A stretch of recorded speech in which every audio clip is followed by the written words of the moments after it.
लगे, स्वामी मैं कोई और नहीं बल्कि आपके चरणों की दासी हूं। याद करिए ना महाराज, आज से 36,000 साल पहले मेरे माता पिता आपके चरणों में मुझे छोड़ करके गए थे। मैं वही आपकी दासी देवहूति हूं महाराज। याद करिए ना। तुरंत महाराज ने याद इस कथे, ओहो ये तो देवहूति है, मनु महाराज की बेटी है। अब एक सन मोर बिहाव हुई से, और बिहाव होते साढ़ में तपस्या में बैठ गए हूँ। धन्य है वो नारी, पति की सेवा के लिए एक क्षण भी अपना समय नष्ट नहीं की। और आजकल की स्त्रियां होती सदाव जी, अरे छोड़ना पति देवता, तुरंत छोड़ करके अपने मायके चले जाती। लेकिन वो देव कन्या थी सज्जनों। तुरंत करदम जी महाराज उठे और उठ करके कहने लगे, देवी एक काम करो, जाओ तुम थोड़े दूर में आगे में एक सरोवर बना हुआ है जिसका नाम है बिंदु सरोवर। और ये कहाँ है बिंदु सरोवर? है गुजरात प्रदेश में अभी भी है। अब बिंदु सरोवर के नाम बिंदु काबर पढ़ी तो बताते हैं कि भगवान विष्णु जी के आंखी के द्वारा दाव जी एक बूंद आंसू टपके रही से, तो वही एक बूंद आंसू टपकने के कारण एक विशाल सरोवर बन गया था। और वो सरोवर के एक ठन विशेषता है, अभी भी हमें वो हमारे भारत देश में गुजरात प्रदेश में है। उस सरोवर के ये विशेषता है कि जेन डोकरी ढाकरी सियान मन है डोकरा मन है ओमे जाग नहा ही ते मन जवान हो जाते। चलबो का ताऊ जी मैं लेके जाऊं तोला ओखर विशेषता है भाई, सियान सामरत मन नहाते तो मन एकदम जवान हो जाते। कावर भगवान के आंसू से बने हुए सरोवर है। तो सज्जनों भले उसका फल मिले या ना मिले, लेकिन सरोवर आज भी बना हुआ है, ये बात तो सत्य है। वही सरोवर में भेजी, कहते जाओ भाई ते नहा के आवे। कावर झटका दिले में बैठे हो, झटका दिले तो हूँ बैठे। तुरंत जब माता देवहूति स्नान करने के लिए गई, सरोवर में जब उतरी, तका हुई गंगा जमुना सरस्वती कावेरी चक्षु अलकनंदा बड़े बड़े नदी मना स्त्री के रूप बना के आ गए और माता देवहूति ला स्नान कराए बर लग गए। गंगा जमुना सरस्वती मन माता देवहूति नहलाए बर लग गए। कोई शरीर में उपटल लगाते, कोई चिकित्सा लगाते, कोई हल्दी लगाते, कोई मलाई लगाते। ऐसे नवहान नवही 16 माता देवहूति ला जिन शरीर में पूरा झुर्री पड़ गया रहा है, जिन शरीर पूरा हड्डी के ढांचा बन गई से, तेन माता देवहूति एकदम जवान हो गई। जैसे जवान होकर के आई, करदम जी महाराज भी देख करके बड़े गदगद हुए। और समय आया दाव जी तो माता देवहूति के गर्भ से 9 कन्या जो है जन्म लेकर के आती है, जिसका नाम नवधा भक्ति कहा गया है। बोलिए वृंदावन बिहारी लाल की जय हो। 9 जन बेटी जब जन्म लेके आई, इस करदम महाराज सोचने लगे, कहते बेटा का नाम कहाँ फंस गए रे, एक जन बेटा चक्कर में 9 जन बेटी है। और वैसने ते बेटा बेटी चक्कर में रहे तो तोर तपस्या तोर पूजा पाठ जात रही रे। तुरंत खड़े हो इस करदम जी अपन बाल कहते भाई देख हाथ रेस ना, एक झन लड़का देख 9 झन लड़का हो गया हमारे घर में। अब मैं जात हूँ भैया, बोल जान दे तपस्या करे बार, बोला नहीं रहना है घर में। देवहूति कहती है महाराज बेटी तो पराये धन होती है, जन्म देने वाले कोई और होते हैं, पालन करने वाले कोई और होते हैं, लेकिन वो बेटी कहीं और जाकर के तारणहार बनती है, तारने वाली बनती है। महाराज 9 जन बेटी ते मोदे कुछ समय बाद ये बेटी दूसरा के धन बन जाई, पराधन जिसे कहते हैं। तब मोर में का बची महाराज। इसलिए मैं आपको कभी नहीं रोकूंगी, बस एक पुत्र मुझे दे दीजिए, उसके बाद आप चले जाना। करदम महाराज कथे बने कहा तो भाई भगवान हत के तो घर में आहूं, तब भगवान लगाना पड़ी। तो सज्जनों वो जो 9 कन्या हैं, ये 9 कन्या का विवाह करदम जी महाराज 9 ऋषियों के साथ में करा देते हैं। कला नाम के जो कन्या ऋषि थे खर विवाह मारीची ऋषि के साथ में हुए। अनुसुईया नाम के जो कन्या ऋषि थे खर विवाह अत्रि ऋषि के साथ में हुई। श्रद्धा हवि गति योग्य ख्याति अरुंधति और शांति, ये बाकी जो कन्या है एक मन के विवाह अंगिरा पुलस्त पुलहकृत भृगु वशिष्ठ और अथर्व ऋषि आदि जितना भी ऋषि है एक संग में विवाह करके मुक्त हो गए।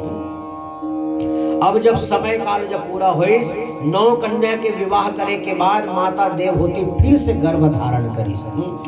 और जब दोबारा गर्भ धारण करी तो आज माता देवहूति के गर्भ में साक्षात मेरे भगवान नारायण आ करके रहने लगे। बताइए, जैन माता के गर्भ में अगर भगवान आकर के रहने लगे दाऊजी, तो वो का माता के शरीर में कैसे दिखी बता बोला। एकदम चमक बढ़ गया, माता देवहूति का शरीर एकदम चमकत रहा है, एकदम सुंदर उनका शरीर बन चुका था और भगवान अवतार लेने वाले हैं ऐसा जान करके दीनमान तारामन टिमटिमाने लग गए। चंद्रमा भी जो है दिन में उजाले करने लगे, सूर्य देवता का भी प्रकाश जो है जो ताप जो है कम हो गया, एकदम सुंदर शीतल मंद सुगंध पवन चलने लगे, बांसुरी की धुन बज रही है, समुद्र हिलोरे मार रहे हैं, पशु पक्षी मन चहचहाएगा बर लग गए। गौ माता मन जे मन एक पाव दूध देवे थे मन 55 लीटर दूध देवल लग गए। काबर भगवान आने वाले हैं, भगवान का अवतार होने वाला है। एकदम पशु पक्षी लोग चहका रहे हैं, सुंदर मधुर चिड़िया आवाज मार रही है, सारे अप्सरा लोग गंधर्व लोग खड़े हुए हैं आकाश मंडल में और सब के सब भगवान को पुकार रहे हैं, प्रभु आइए और आ करके हम सबको दर्शन दीजिए। माता देवहूति का भी शरीर एकदम चमक रहा था क्योंकि उसके गर्भ में मेरे भगवान बैठे हुए हैं और जग का अप्सरा है, देव कन्या है, ऋषि मुनि है, ते सब के सब भगवान ला पाए बर भगवान ला बुलाए बर लग गए हैं और जोर जोर से चिल्लाने लगे, कहने लगे प्रभु आ जाओ, प्रभु आ जाओ, मेरे दिल में समा जाओ, आ जाओ प्रभु आ जाओ, मेरे दिल में समा जाओ, ओ आ जाओ प्रभु आ जाओ, मेरे दिल में समा जाओ, आ जाओ प्रभु आ जाओ, मेरे दिल में समा जाओ, ओ आओ आओ मेरे भगवान आ जाओ, आओ आओ मेरे भगवान आ जाओ, आओ आओ मेरे भगवान आ जाओ, आओ आओ मेरे भगवान आ जाओ, ओ आ जाओ प्रभु आ जाओ, मेरे मन में समा जाओ, आ जाओ प्रभु आ जाओ, मेरे मन में समा जाओ, हाँ आ जाओ प्रभु आ जाओ, मेरे मन में समा जाओ, आ जाओ प्रभु आ जाओ, मेरे मन में समा जाओ, ओ आओ मेरे घनश्याम आ जाओ, आओ आओ मेरे घनश्याम आ जाओ, ओ आओ आओ मेरे भगवान आ जाओ, आओ आओ मेरे भगवान आ जाओ, आओ आओ मेरे भगवान आ जाओ। सारे ऋषि महात्मा लोग भगवान को पुकारने लगे सज्जनों, और जब समय काल 9 महीने का जब समय पूर्ण कर लेती है माता देवहूति, तो आज 9वें और 10वें महीने के मध्य में आज मेरे परम पिता परमात्मा भगवान नारायण जो है माता देवहूति के घर में, माता देवहूति के गर्भ से कपिल देव के रूप में अवतार लेकर के आते हैं। जैसे भगवान का अवतार हुआ, सारे लोग जय जयकार करने लगे, बोलिए कपिल देव भगवान की जय हो। सबको बड़ा आनंद हुआ, भगवान अवतार लेकर के आए हैं। सारे ऋषि महात्मा लोग सब के सब कपिल भगवान से मिलने के लिए आ रहे हैं, सब भगवान का दर्शन करने के लिए आ रहे हैं। सारे लोग आए और समय काल जब पूरा हुआ दाऊजी, भगवान थोड़े से बड़े हुए, अब करदम जी महाराज अपन बाइल कथे भाई अब जाओ वो तपस्या करे बर। तो करदम जी महाराज की पत्नी देवहूति कहने लगी ठीक है स्वामी, एक पुत्र मेरे घर में आ चुका है, अब आप चाहें तो आप तप करने के लिए चले जाएं। स्वयं पिताजी करदम जी महाराज अपने पुत्र को प्रणाम करते हैं। क्यों? क्योंकि उनका जो बेटा था कपिल भगवान, ये कोई साधारण बेटा नहीं, साक्षात परमेश्वर था। इसलिए अपने पुत्र को प्रणाम करके करदम जी महाराज उत्तर दिशा की ओर चले गए और योग बल के द्वारा ध्यान करते हुए अपने शरीर से आत्मा को अलग किए। आत्मा परमात्मा में जाकर के मिल गया और आज करदम जी महाराज की मुक्ति हो जाती है। बोलिए वृंदावन बिहारी लाल की जय। अब घर में कौन माचिस? कपिल मुनि अवोखरमा दुए जन माचिस। और जब भगवान कपिल जी बड़े हुए तो एक दिन माता देव होती है ओला बैठार ली अपन बेटा ला और बैठार के कहते बेटा मैं जाना थोड़े भले ते मोर गर्भ से जन्म लेके आए है लेकिन ते मोर बेटा नहीं हो। क्यों? अरे तुम तो जगत के पिता हो, जगत के पालनहार हो, आप कन्हैया हो, आप राम हो, आप श्याम हो और प्रभु मैं जाना था भले ते मोर बेटा बन के आए हस लेकिन ते भगवान हस। और जब ते मोर घर में आ गए प्रभु तो चलना बोला कुछ ज्ञान बता दे जेकर ज्ञान के कारण आज मैं ये संसार ला छोड़ करके जब जाऊं तो मोर मुक्ति हो जाए। तो सज्जनों कपिल जी महाराज अपनी माता को ज्ञान बताते हैं। सज्जनों इसका नाम है कपिल गीता। गीता 3 प्रकार के होते दाऊ जी। एक गीता जेला कहते हैं भगवत गीता, ये कौन सुना है? कृष्ण भगवान है अर्जुन ला। अच्छा दूसरा गीता है कपिल गीता जेला कपिल भगवान है माता देवहूति सुना है। और तीसरा होता है भीष्म गीता जेला भीष्म पितामह जी महाराज है जब बोला बाण लगे रही ना तब बाण में सूते सूते जब ज्ञान बांटी सो है इसको भीष्म गीता कहते हैं। सज्जनों 3 प्रकार की गीता होती है और ये तीनों गीता हमें कल्याण करने वाली है। तो कपिल जी महाराज जो माता देवहूति ला गीता सुना है दाऊ जी ते मन सब हमरे मन के बारे में बता है। अब कैसे बता है तेला मैं बता दो। एतन में जन्मलो केस्मिन् मुमुक्षूणां दुराशयाः प्रसंख्यानां तत्त्वानां सम्मतायात्मदर्शने। कपिल भगवान कहने लगे कि माता जो व्यक्ति अपने माँ के गर्भ से जन्म लेकर के संसार में आता है उसे 3 प्रकार के ऋण लग जाते हैं। हम सब के ऊपर पाते हैं। जैसे हम जन्म लेके आए हैं वैसने 3 प्रकार के ऋण हमारे ऊपर लग गए दाऊ जी। एक ऋण है देव ऋण, दूसरा ऋषि ऋण और तीसरा है पितृ ऋण। ये तीनों ऋण लग जाते हैं। तो देव ऋण से कैसे उऋण होंगे? कहे जब ये संसार में हम जन्म लेके आए हैं तो हम धर्म कर्म करे लागी, भगवान के नाम पूजा पाठ करना पड़ी, तब देवताओं मन के ऋण से उऋण होगो। दूसरा हर मनुष्य को अपने जीवन में एक बार यज्ञ कराना चाहिए। जो यज्ञ कराता है वो ऋषि ऋण से उऋण हो जाता है। और तीसरा पितृ ऋण, जैसे हमार माता पिता हमर मन के हमला जन्म दे है वही प्रकार हमें भी संतान उत्पन्न करना चाहिए, तब पितृ ऋण से हम उऋण हो सकते हैं। ये 3 प्रकार के ऋण है। फिर कपिल भगवान कहे वर लगे कहते माता जी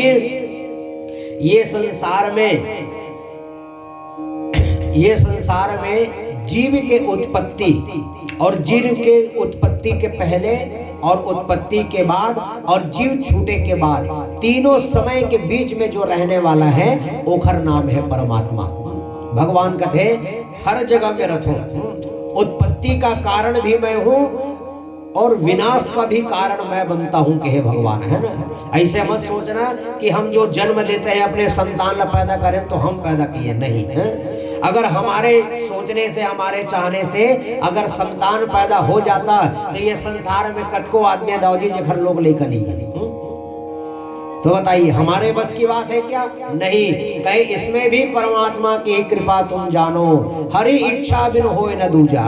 बिना भगवान की इच्छा के बिना कोई दूसरा कार्य होने वाला नहीं है। माता देवहूति पूछने लगी, कहे प्रभु माता के गर्भ के अंदर में, माता के पेट के भीतरी में जीव कैसे जन्म धरते और कैसे आगे रथे तेला हमन जानना चाहतन, कृपा करके बताओ।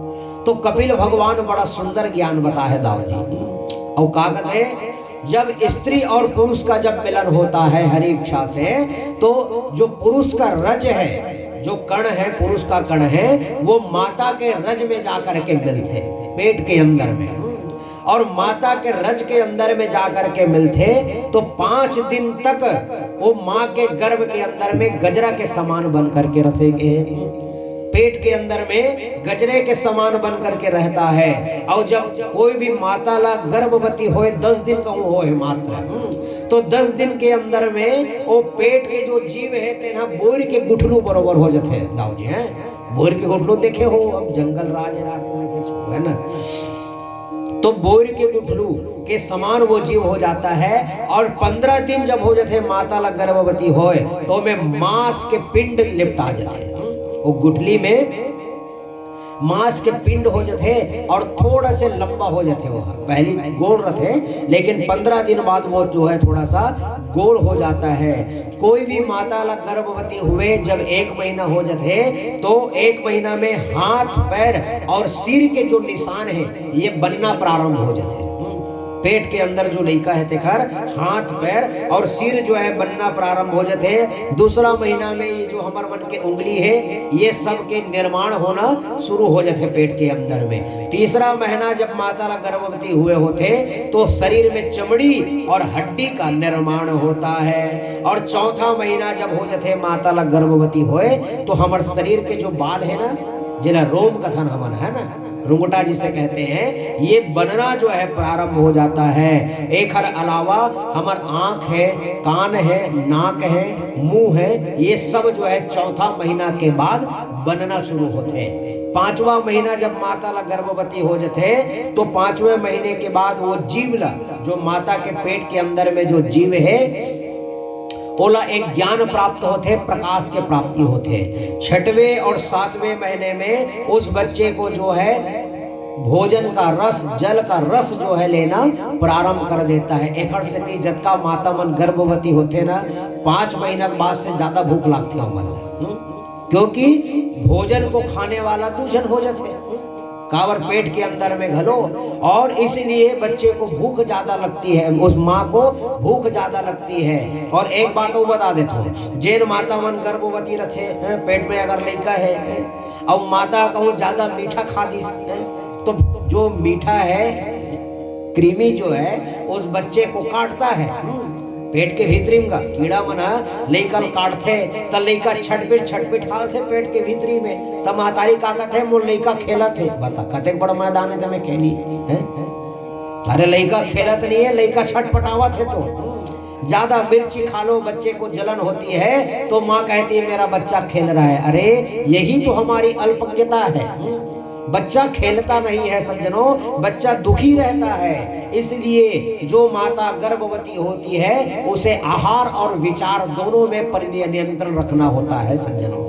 एक तो हमारा आहार कैसे होना चाहिए और दूसरा हमारा व्यवहार कैसे होना चाहिए, इस पर विशेष नियंत्रण हमें रखना चाहिए। बड़े बड़े संत महात्मा लोग कहते हैं हमें मनुष्य शरीर मिला है तो क्यों मिला है? अरे हमारा शरीर ही तो खिलौना है सज्जनों, मिट्टी से बना हुआ खिलौना है। जिस दिन हम मजबूत हैं तब तक खेल रहे हैं, जिस दिन हमारा शरीर जर्जर हो जाएगा, ये हमारा मिट्टी का शरीर टूट जाएगा।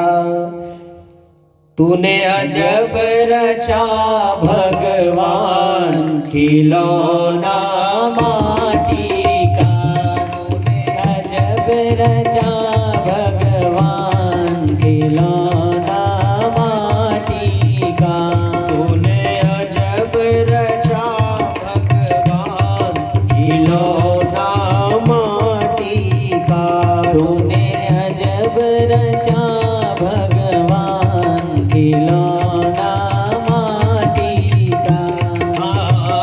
माटी का रे माटी का, माटी का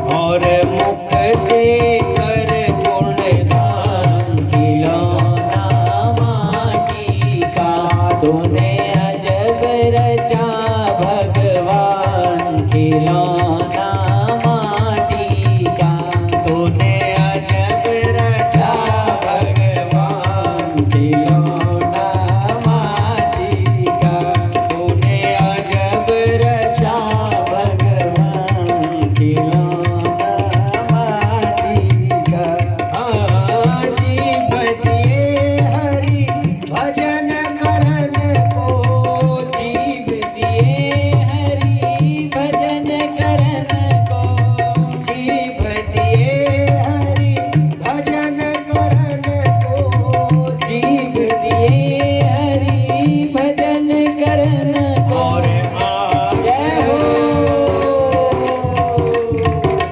और आँख दिए पहचान खिलौना माटी का तूने अजब रचा भगवान खिलौना माटी का तूने अजब रचा भगवान खिलौना माटी का तूने अजब रचा भगवान खिलौना माटी का ओ शीश दिए गुरु चरण झुकन को शीश दिए गुरु चरण झुकन को शीश दिए गुरु चरण झुकन को शीश दिए गुरु चरण झुकन को और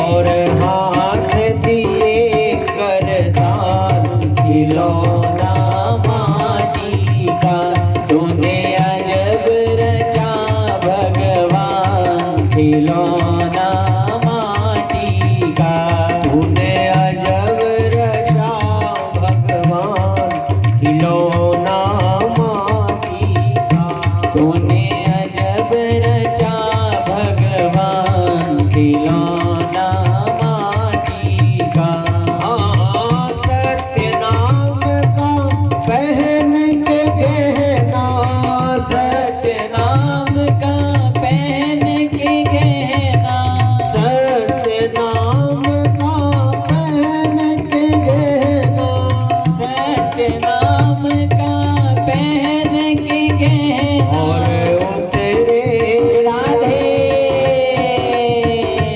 और उतरे से पार खिलौना माटी का तूने अजब रचा भगवान खिलौना माटी का तूने अजब रचा भगवान खिलौना माटी का तूने अजब रचा भगवान खिलौना माटी को खिलौना माटी का खिलौना माटी का खिलौना माटी का बोलिए वृंदावन विहारी लाल की जय जय श्री राधे।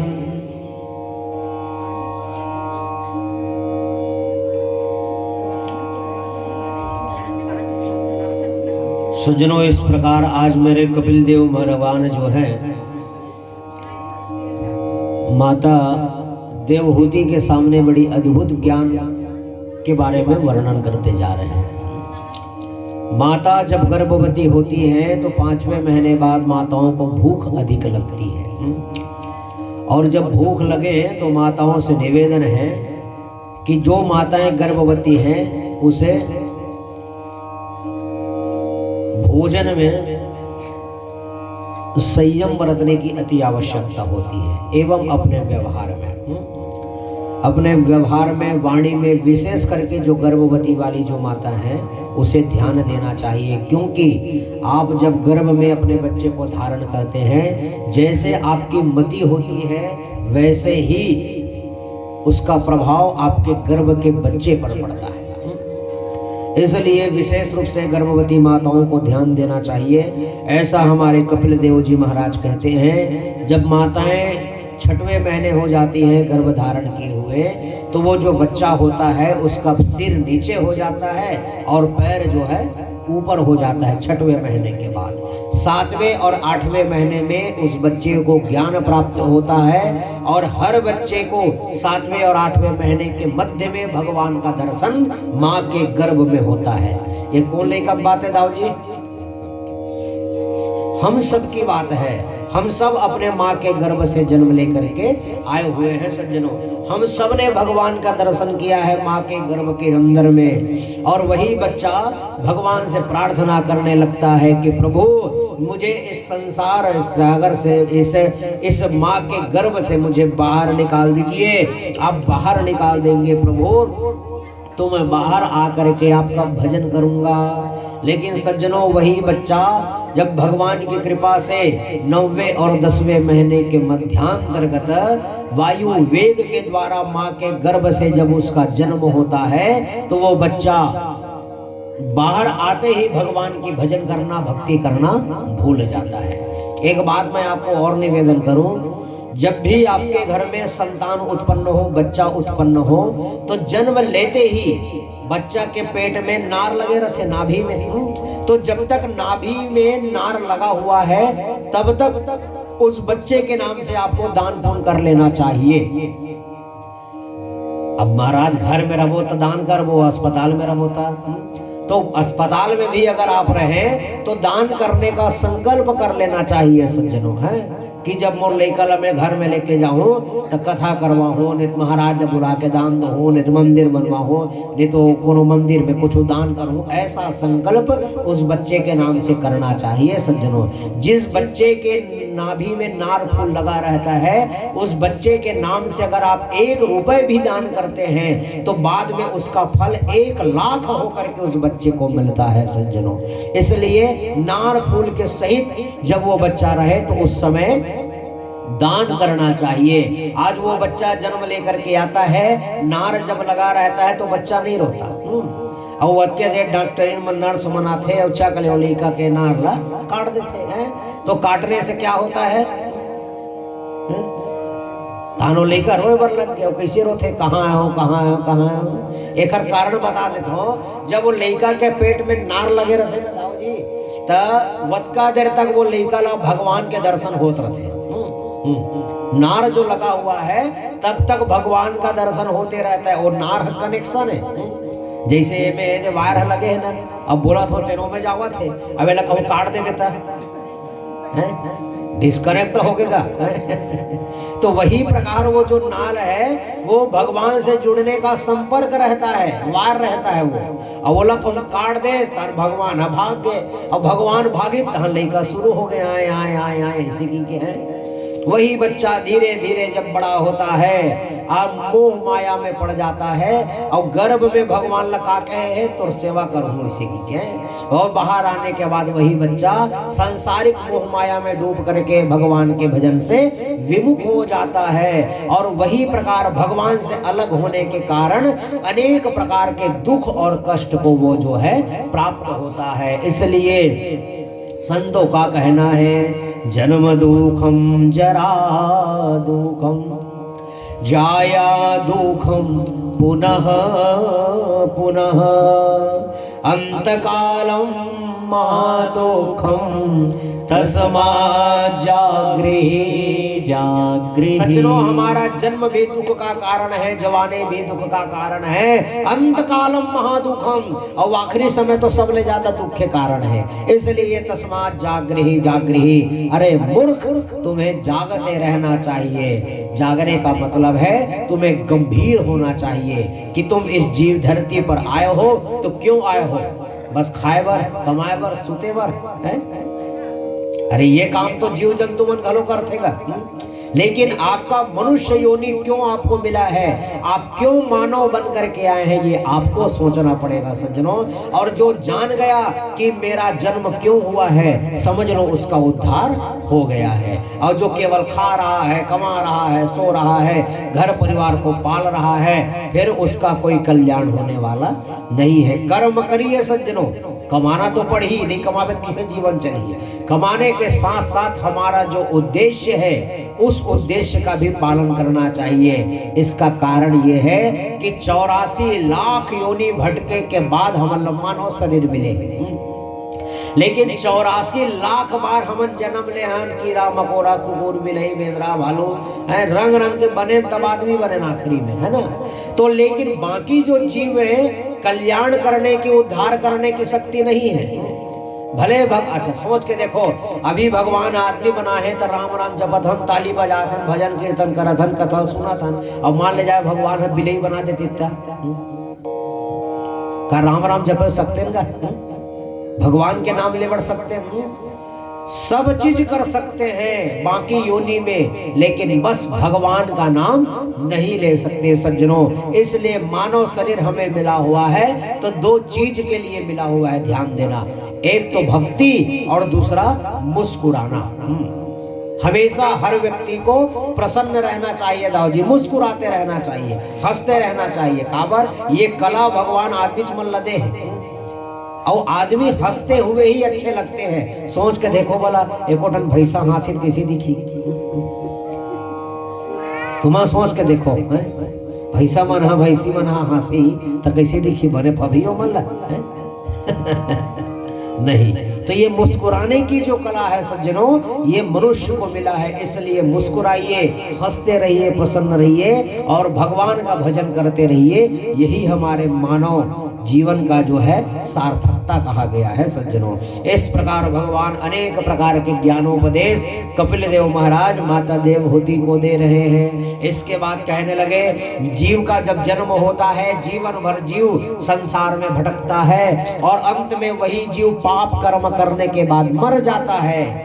तो कपिल भगवान कहते हैं, माँ, मरने के बाद ये जो हमारा आत्मा है ना दाऊ जी, ये शरीर ल छोड़ देते, ये शरीर ल जब छोड़ते तो आत्मा तुरंत एक ठन अंगूठा अतका बड़ शरीर धारण करते।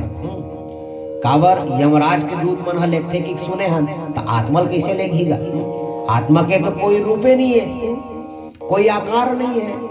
तो ये शरीर छोड़ने के बाद हमारी जो आत्मा है वो एक अंगूठा के बराबर और शरीर धारण करती है।